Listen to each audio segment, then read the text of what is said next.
Plus jamais dans ton ombre. Suivez l'histoire de Daniel, partie 1. Daniel est un jeune âgé de 21 ans. À l'époque du lycée, Daniel avait un meilleur ami qui s'appelait Yanis. Ils traînaient tout le temps ensemble et étaient un peu comme les doigts de la main. Moqueries et insultes incessantes étaient leur quotidien, mais rien de bien sérieux, tout cela était considéré comme l'ambiance naturelle de leur groupe. Tout a commencé à devenir plus compliqué intérieurement pour Daniel.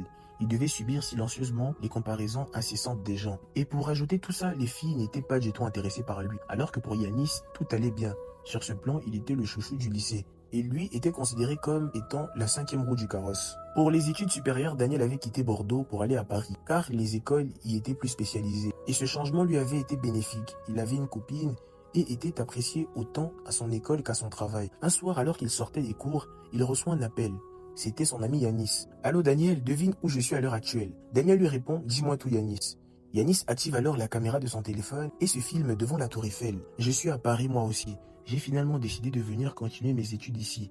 Ça me fait énormément plaisir que l'on se retrouve mon frère. » À l'inverse de Yanis qui était heureux de retrouver son ami, Daniel lui appréhendait la situation. N'allait-il pas revivre les mêmes scénarios de l'époque en se faisant effacer par l'aura naturelle de son ami Yanis?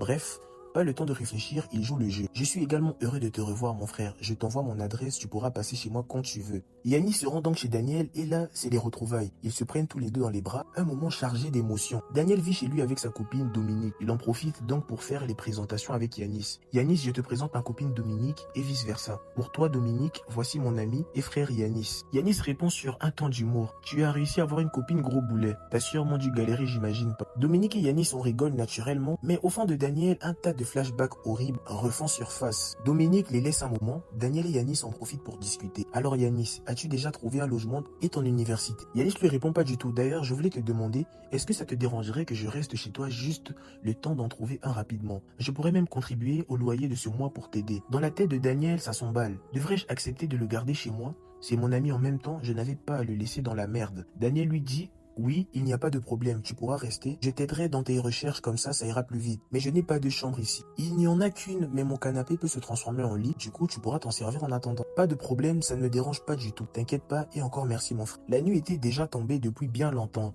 Daniel va s'endormir car demain, il doit aller au travail très tôt. Yanis était allongé au salon quand soudain Dominique lui apporte une couverture. Il en profite pour discuter un peu. Merci beaucoup d'y avoir pensé. Je commençais à mourir de froid.